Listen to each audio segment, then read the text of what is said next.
So I get a lot of questions about feelings, how to regulate feelings. And that's really what it comes down to. We want to awaken because we want to feel good. And the paradox is, in order to feel good, you have to be willing to let that negativity be. I can only, I don't want to tell you what's the right way on how to deal with emotions according to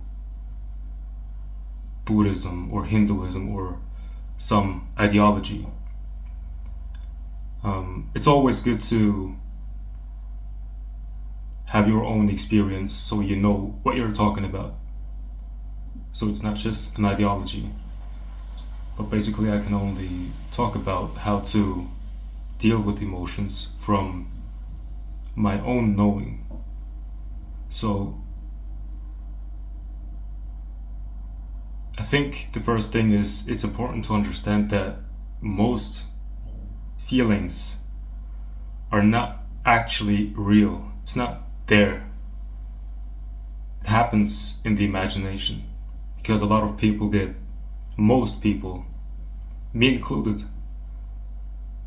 get traumatized in childhood.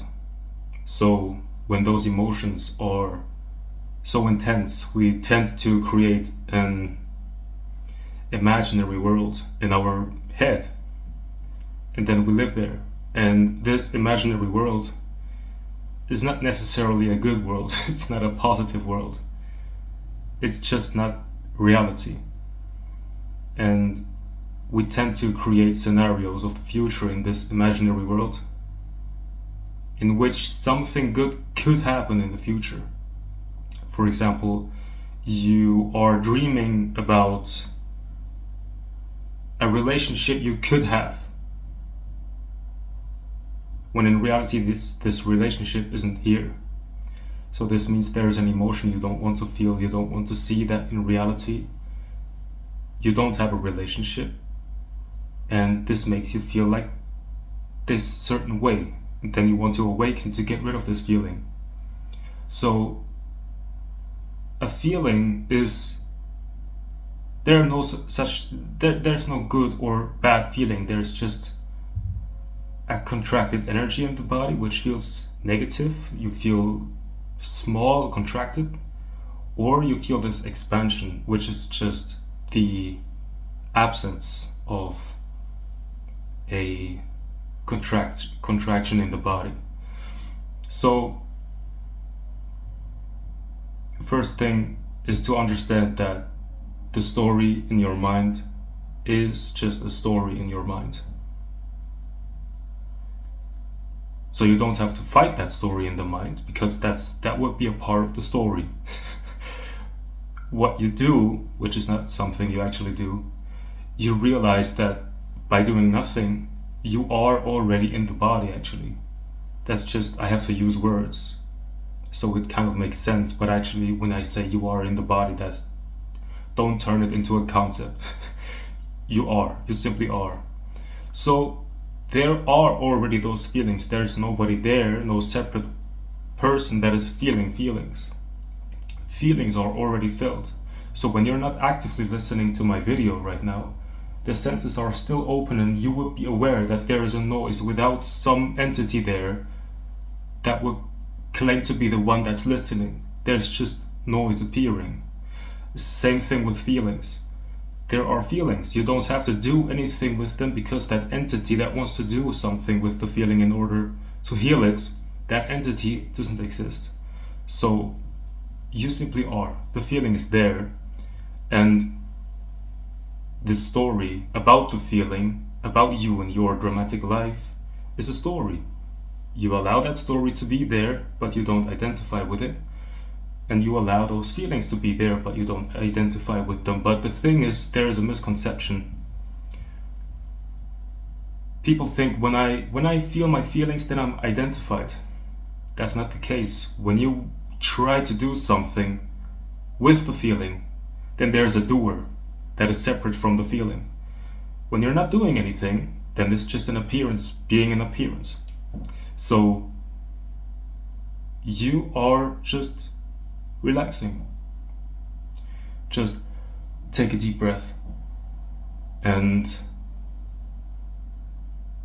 you slowly become comfortable with reality, and over time you feel like a warm embrace of what is.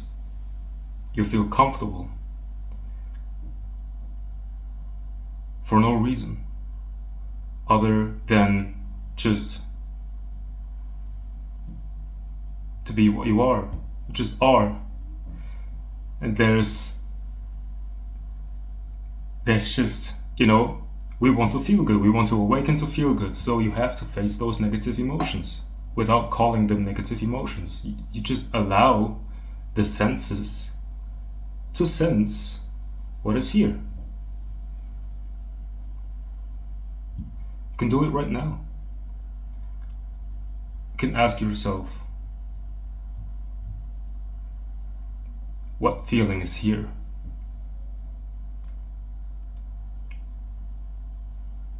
And it feels like you are more in the body now than in the mind. Because the mind is always trying to find an answer. How to heal those feelings. You are simply more grounded. That's a way to describe it. More grounded in the body. This causes you to be more authentic. Because you're not wearing a mask.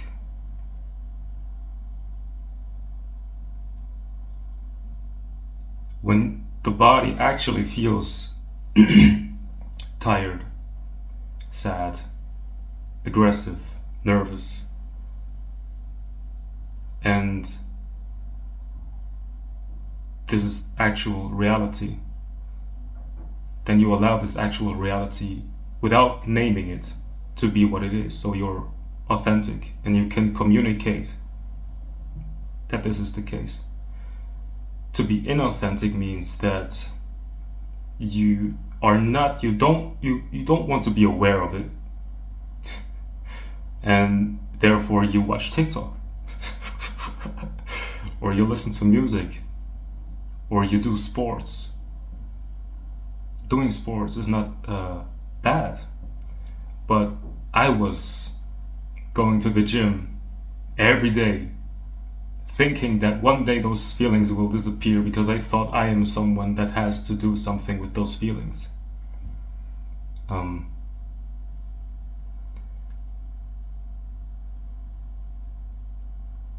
You basically want to distract yourself, so therefore you create a mask which looks happy or serious, but not authentic. People can feel that. So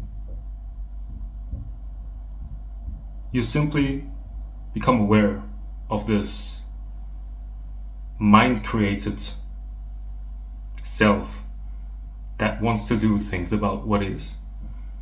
It's like an artificial intelligence that is constantly running in the brain. And you realize that what is going on there is basically just a thought thinking about a thought.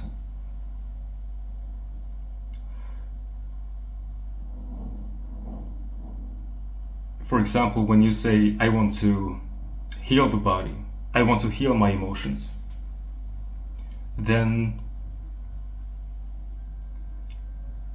you imagine what it looks like when emotions are healed, what it feels like when emotions are healed. So a healed body, a healed emotion is a concept. Then you think this concept is something you can attain. But the concept is just a thought.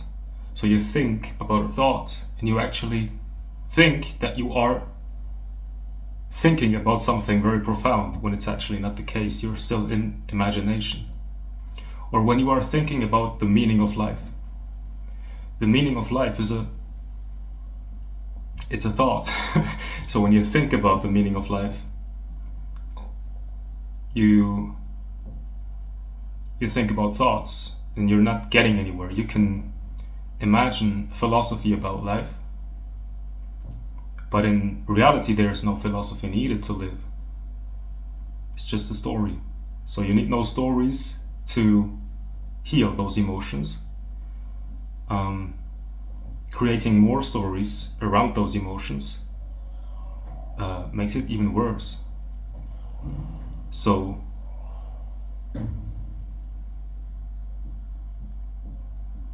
you can just relax where you are as what you are without having to name what is. Nobody knows what this is.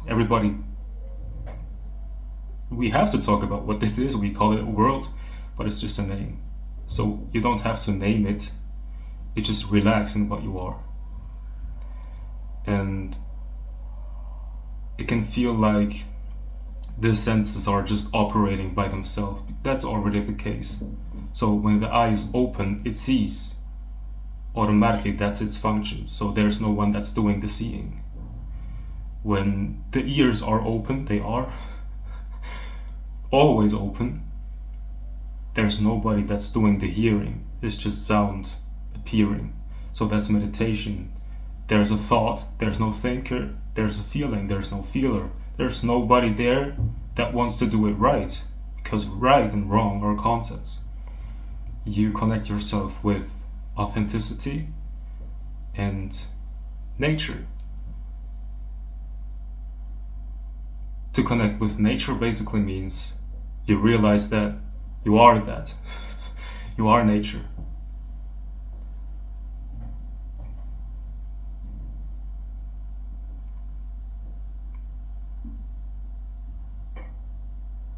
So, sit down, allow senses to be senses, allow appearances to be appearances. Don't be scared of doing it wrong. You can't, because there's nobody there that could do it wrong. And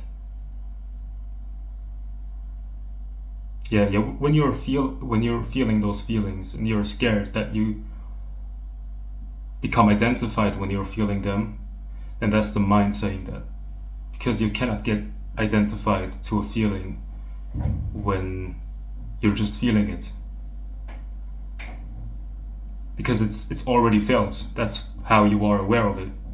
It's already there. You cannot be identified with it. It's just the appearance of a feeling. So, and there's no goal. Don't turn this into a goal. You can if you want to, but I'm not turning it into a goal to heal this body-mind completely.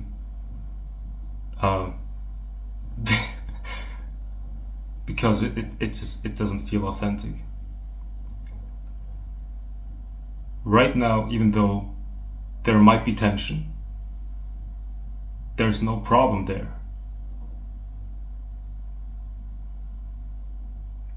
If I would create in the mind a separate self that is trying to solve this problem, then it becomes a problem.